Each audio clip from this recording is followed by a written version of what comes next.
fan or a volleyball fan. Heck, you're even a softball or baseball fan. Well, that sport's cut. Yep, this is the Big 12 Squad.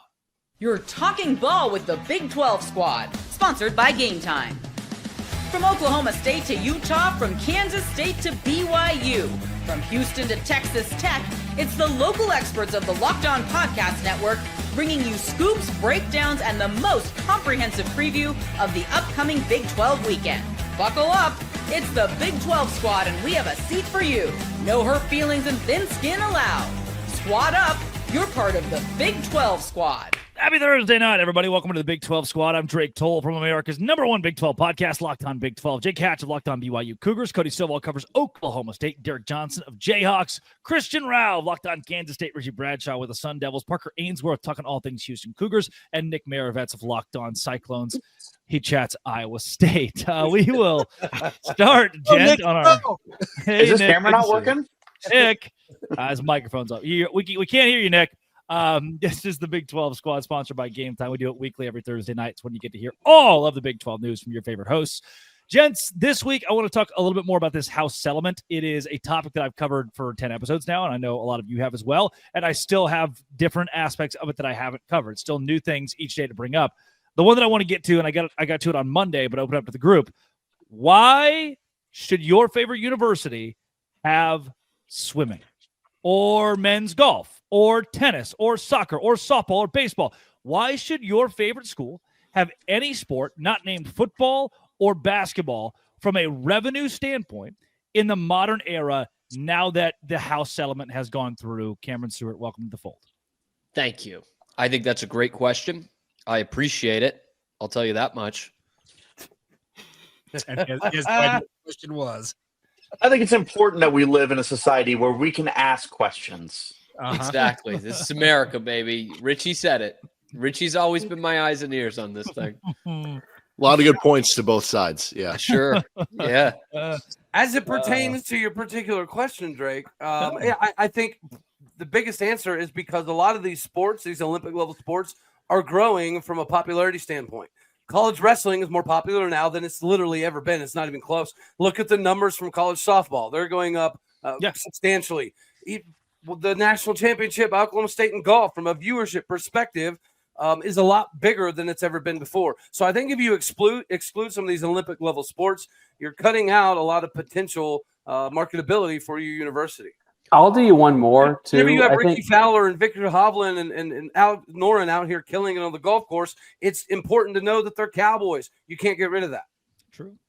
I was going to say, I don't think it's just that either. I think the alumni experience would include going to things like softball and baseball games, and you want your alumni to enjoy the school so they donate money later. Whatever they donate it to, I think you're providing an experience for your non-athletic students as well to come watch all these things, cheer on their teams, and then when they make a bunch of money doing something that's not talking to cameras about sports, they can donate that money back, right? I think that's part of it. Well, yes, Hatch, hit me. I was just going to say, Chris Level's supposed to join us in a minute.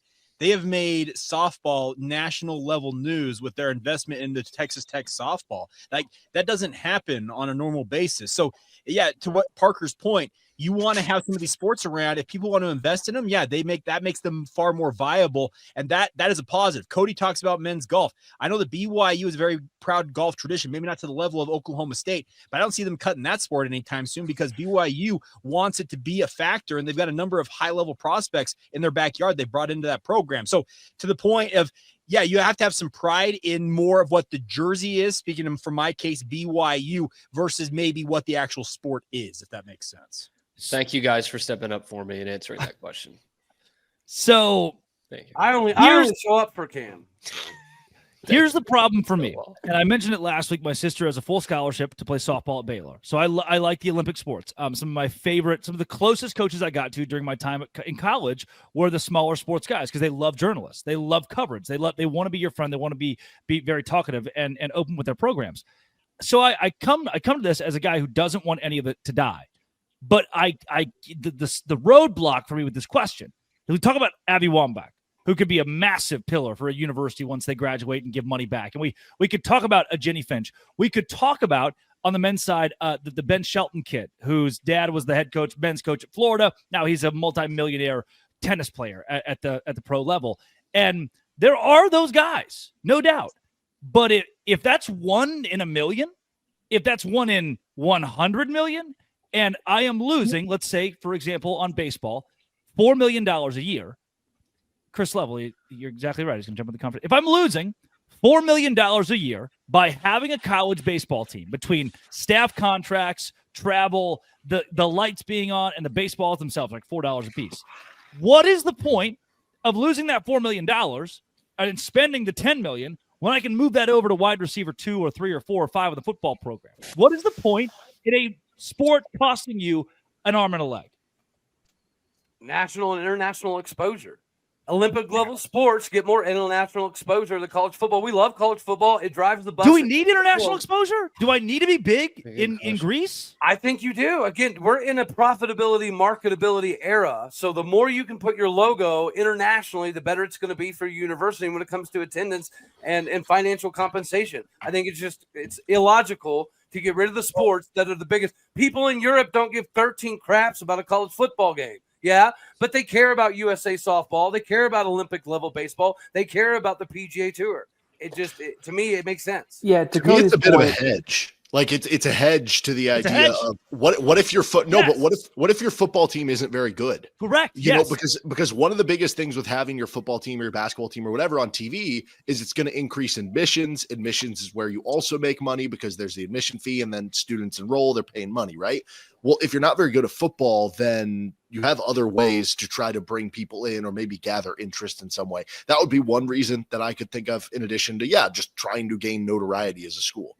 Well, and the other thing about it, if you don't want to cut sports, you can reallocate. I can speak on the BYU side of things. On the track and field side, we saw Washington State just whack their entire field portion of their track and field program.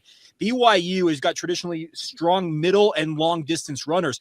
For more than half of their 45 allotted slots in terms of their roster will going forward be allotted to middle distance and distance running, whereas the other ones, sprints, fields, throws, that type of stuff, BYU will allocate those based on need, but they're going to kind of lean into what their strengths are. They're not just going to field an all-around team just to have it, if that makes sense. Y'all just won a national title in cross country. Yeah. If you're one of the top distance runners in America, you're looking at somewhere like a BYU. And again, that's an international level thing. Oklahoma State just had a dude win a national title in track. And we had another guy go win a title internationally. But we hear from those people once every 4 years. It's big. I think it's more eyeballs than college football. And you think about cross country wins a national championship. That's huge. But if a sport like, let's say, tennis is winning a national championship, it's not on ESPN.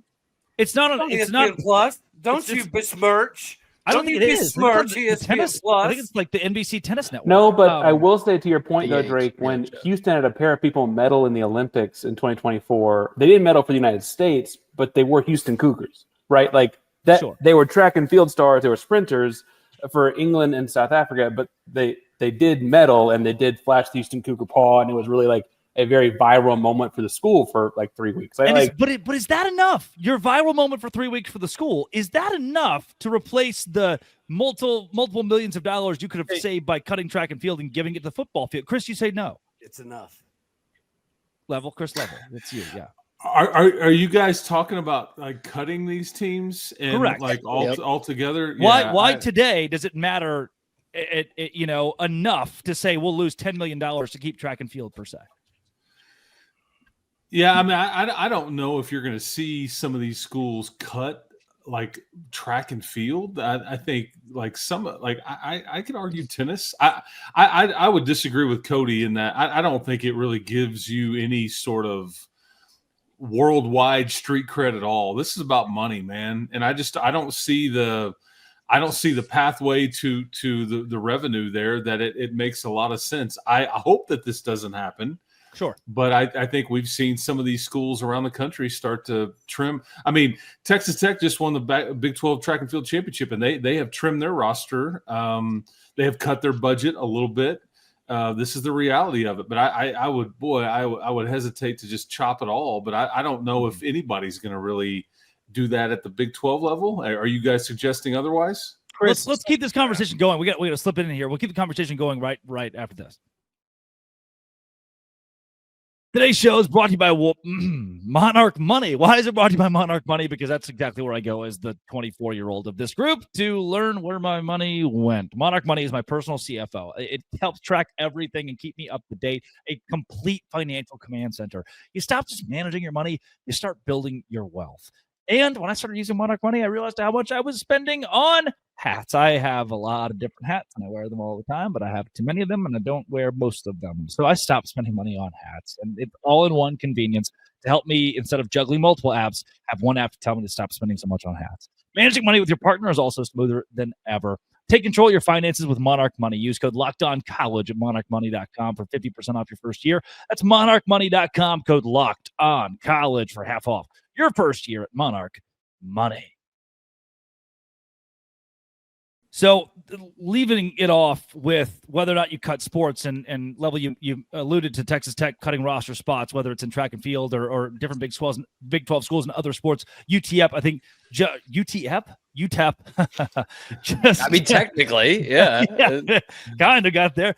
They're also cutting some sports, and I think it's trickling. It's going to trickle up eventually because Baylor fired 9 assistant coaches across different sports, and today it was firing coaches.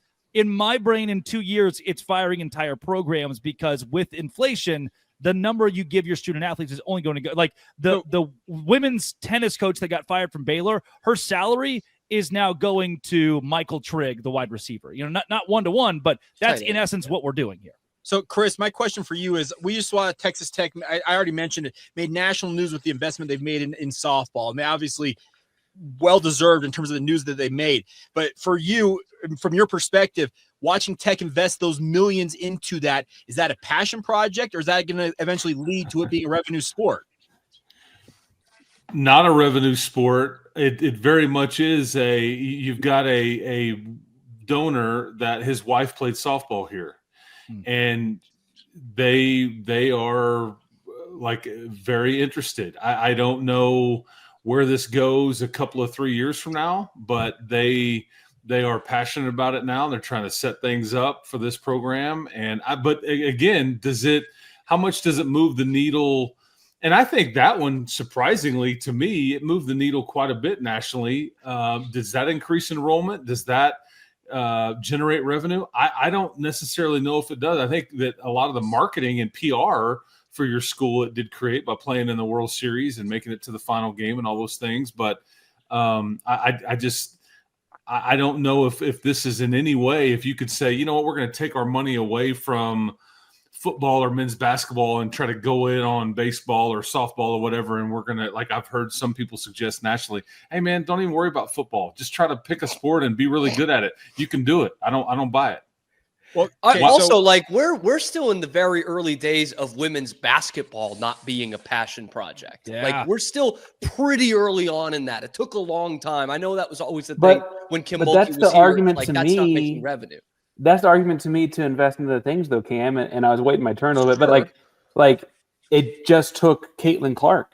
Like who's to say there's not enough? Who's to say Drake's sister's not that for Baylor softball? The second Caitlin Clark left, you plummeted in a viewership from a viewership. They're still 3 and 4 and 5 times what they were before she got there. Agreed. But when will we get our next Caitlin Clark? In 20 years? In 5 years. Also Kennedy, like the softball player is the face of the sport. And I don't know where it is once she graduates after next season. I don't know where this goes, but I mean, she's clearly one of the players of the year in the entire sport. And it's been fascinating for me to watch it up close because I was not expecting this, but I don't know where the longevity of it, I guess, is my point. Because women's basketball here doesn't have the same investment anywhere close. They're not going to be very good at all. And I don't know how you weigh it out. And the cost of a national championship women's basketball team is way up here as compared to softball. It's down here. And so it depends on they have spent millions. Yes.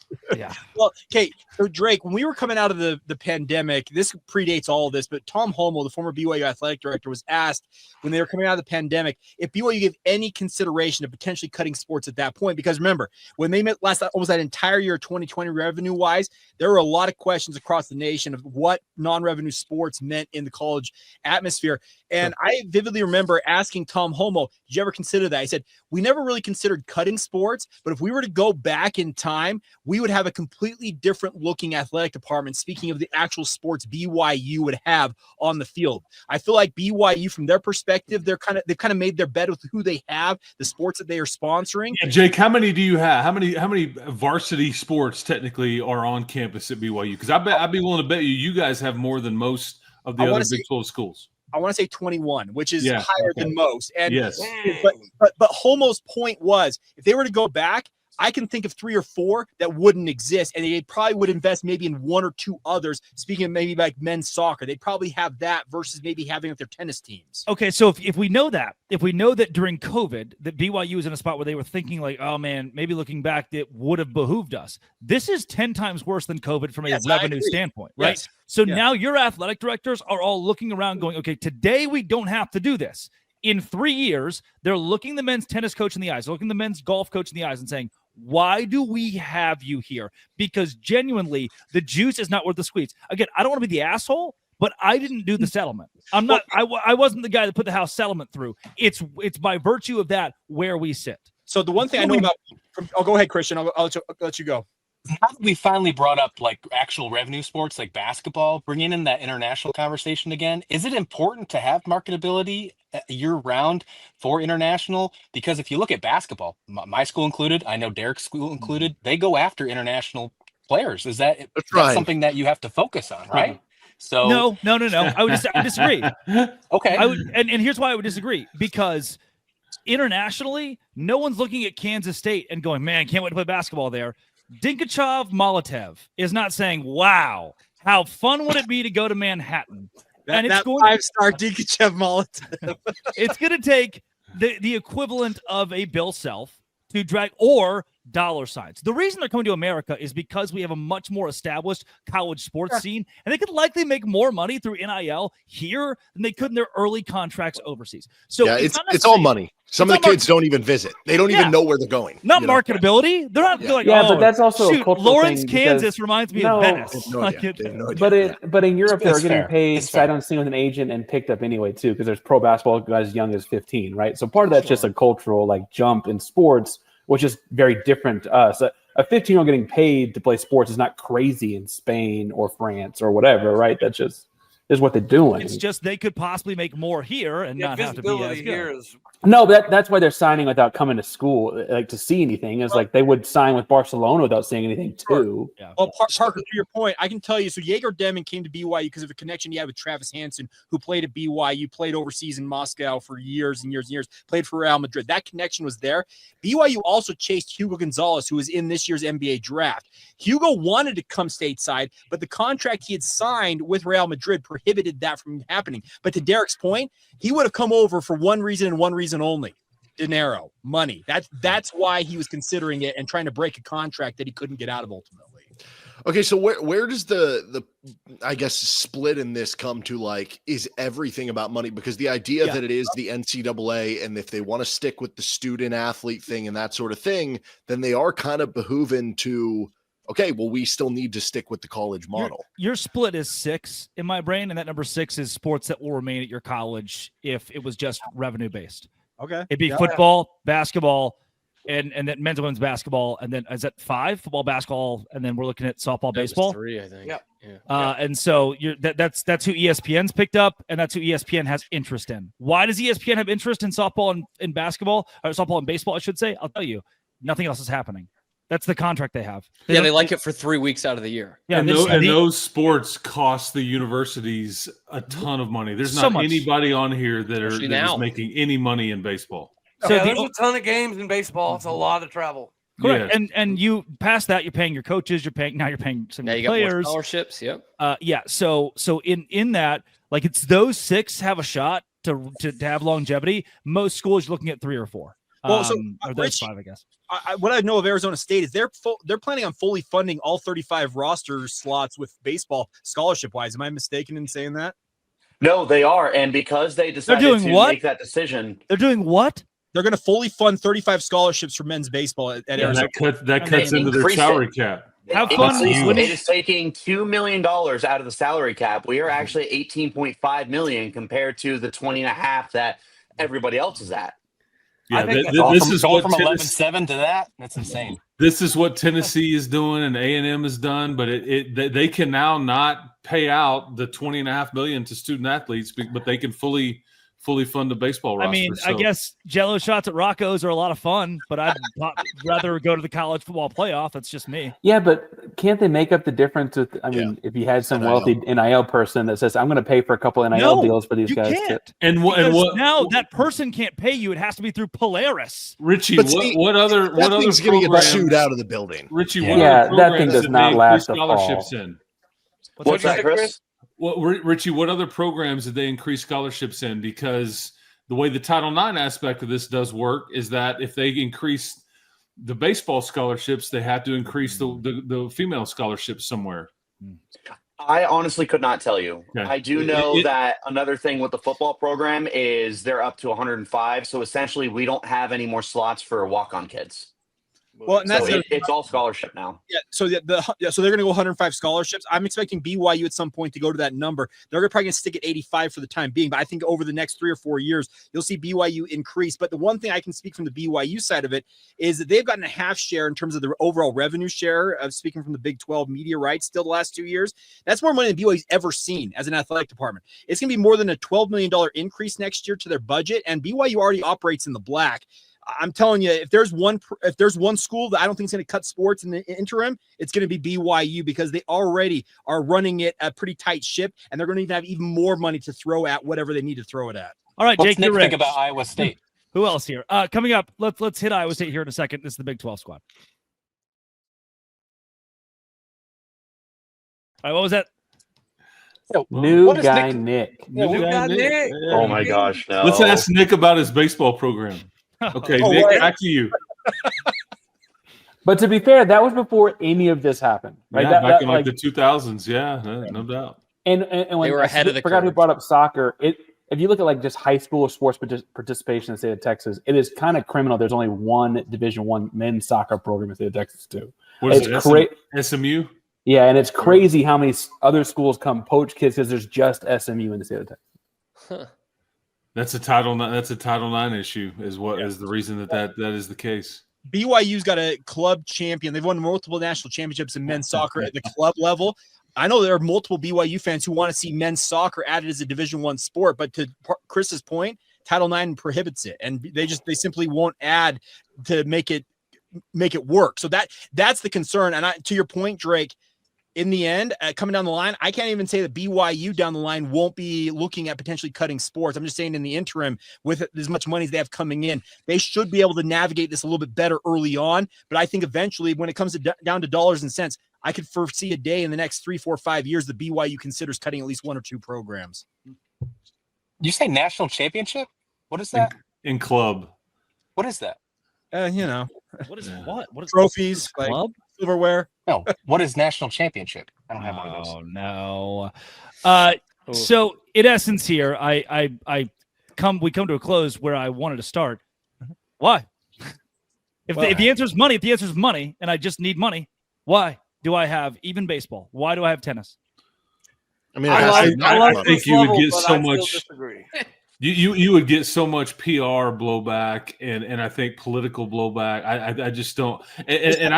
You all can ask your leadership on your campuses. I'll write my congressman. I believe that there may have been like a kind of a conference-wide effort and conversations here to not cut sports in the Big 12 conference. Mm-hmm. I'm not saying that that's what's happened, but I have some belief that there has been some sort of conversation agreement, like let's not go this route. So I'm not saying that everybody will operate that way, but I think everybody is trying not to have to go that route at this level. Chris, remember tried to cut like 6 or 7 sports. This goes back 3 or 4 years ago, and they wanted to cut squash. Who participates in squash at the Division I level? Stanford, maybe some Ivy Leagues. I don't know. They tried to cut sports like that, and the blowback literally forced Stanford to go back and continue to sponsor. They have like 34 different sports. They win the Sears Cup every year. They've got more sports than anybody in the country. I understand that this stuff is like supposed to be business and money and stuff like that, but at the end of the day, it's just the short answer to your question, Drake, is it's the right thing to do. And we come on here and we blast when like the SEC or the Big Ten is trying to mess up the sport of college football, all for the bottom line, all for the dollar, because we're like, that's not the spirit of the game. That's what this comes down to. It's like, financially you're right, but the right thing to do is to not blow it. And to Derek's point there too, like if you did that with every aspect of the university, don't you just start cutting majors in parts of the school that don't have donors in their alumni base? I mean, like how far do you carry that thought process in how you run your school? On the sidewalk and meal plans are Uncrustables every day. You know what I mean? Like how far do you go? Where's the line? Where's the line? And that's what I was going to add on with Parker too, is you're going to start to get to a point where you're going to be affecting your admissions rate, not just for sports, but like, you know, you're just going to start alienating people that are interested in different opportunities at different universities. And Arizona State doesn't have this program anymore, but U of A does have this program. So now I may be more inclined to go to U of A because not only do they offer this, but there's a school for this. And there's all sorts of different stuff that really starts to affect a lot more outside of football and basketball and women's basketball. Richie, I can tell you the Utah State legislature cut more than $10 million out of the public school, speaking of public university funds this year.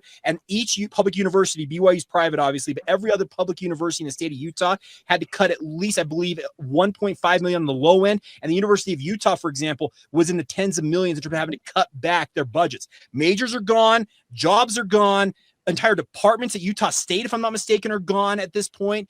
To your point, eventually it's going to come to a point where it starts affecting admissions rates. And yes, somebody may look at it. I want to go to Utah State, but Utah offers this program, or Utah Tech offers that program, and they'll go there because of that program. That's the concern you're going to have down the line. But to that point, we also have the state of I mentioned SMU and soccer earlier. There's only one veterinary school in the state of Texas, and it's like got the most horses and cattle per capita of any state in the country, right? And it's the same kind of thing where it's like, okay, there's also just one veterinary school because people said it wasn't worth their money, and now we have one option in the state of Texas. And you know what? Guess when I learned that fact. This very moment, no one cares. You know, like again, I don't want to be the asshole of the group, but if we're talking about like, but you wanted to grow up to wear your vest and go talk about baseball. Some people want to grow up and be a vet, right? That's the difference. And I'm to that 1,000 Americans. Yes, I'm sure that they want to be less than that because it's 100 kids in Texas or whatever it may be. I don't know, but again, colleges are already cutting majors and also like the money, they just want it to make they want to make financial sense here. And I don't know, as much as I want to be happy-go-lucky, I know the second we just said, oh, the SEC, they're always like money, and that we want to be the upstanding citizens. The day that Greg Sankey says we as a conference have agreed unequivocally we will all cut men's, women's, golf, and tennis, the Big 12 will be a year behind them. This isn't a moral game. This is a game of the second that their football program gets an extra $5 million boost because they cut a couple things, the Big 12 will go, oh, shoot, and we can rent out our tennis facility for national tournaments? We're not spending $5 million on those two things. Like, that's not $5 million to stop. Oh, dog. Coaches' contracts. Player scholarships. Baylor alone is $50,000 per kid. I mean, what? Is that cheap now? Yeah, I mean, $70,000 after fees, and that's 30 kids. Let's just do some math. You guys pay tens of thousands of dollars to go to Baylor. BYU, it's like $6,000 a semester right now. Okay, private school guy over here with his Baylor. Like, okay, I feel like you have to have something going for you. That must to get have been what got BYU, Rob though. right. Yeah. Hey, I think there's a prerequisite. And post-requisites as well. You don't have to be during requisites. There we go. Yes. You don't have to be a member to come to BYU, Richie. I'm just saying. But and if you don't leave one, brother. I hear your sentiment, but I think I just disagree. And I love Chris Level, like 13 chunky kids performing inappropriate activities on top of a cupcake, but I do think that having Ricky Fowler and Solid Orange competing for a U.S. Open is important. I think that Cade Cunningham playing in the All-Star Finals or the All-Star games is important for the NBA is different. Marketability. Well, no, it's different. And Cody, it is important. I'm just saying it's not a reason why a program will stay or go. I don't think. Yep, and that's what's Does anybody know who Baylor's greatest athlete ever is? Michael Johnson? It's Michael Johnson. No one else was going to say that. That's true. Michael Johnson is the guy. He's maybe the greatest American sprinter of all time. No one knows he went to Baylor. I was going to say RG3, but that's another. Yeah, Parker, you need to speak up for Carl Lewis, man. Come on. Well, Carl Lewis is also our current track coach. He does it kind of for the love of the game, but Hakeem has an argument, I think, too. Vinny Johnson, the microwave. Anyone? Hey. Danny Ainge wants a word, everybody. Ted Lyons, statistically probably the worst guy in the Baseball Hall of Fame, or the worst player. There are some pretty bad guys. The worst player in the Baseball Hall of Fame, Baylor Good Bear. switch. C-Jock Khrushchev. Good correction. C-Jock Khrushchev. No one look up Bill Conlon. But to me, that's more on the school for not selling it, though. Anyway, that's a separate show. Sure, but yeah, it's not. But would you rather sell RG3 or Michael Johnson? Come on. Yeah. Come on. Why pick one? Why pick one?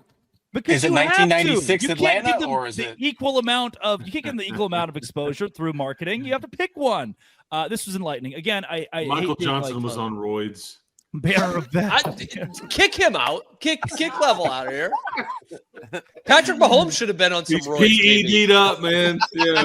Like, come on. This is Ben Johnson should have won. I don't want to hear this. Always will be. Locked on. Dose. Thanks for making your first listen every single day. Dose Grande Squad.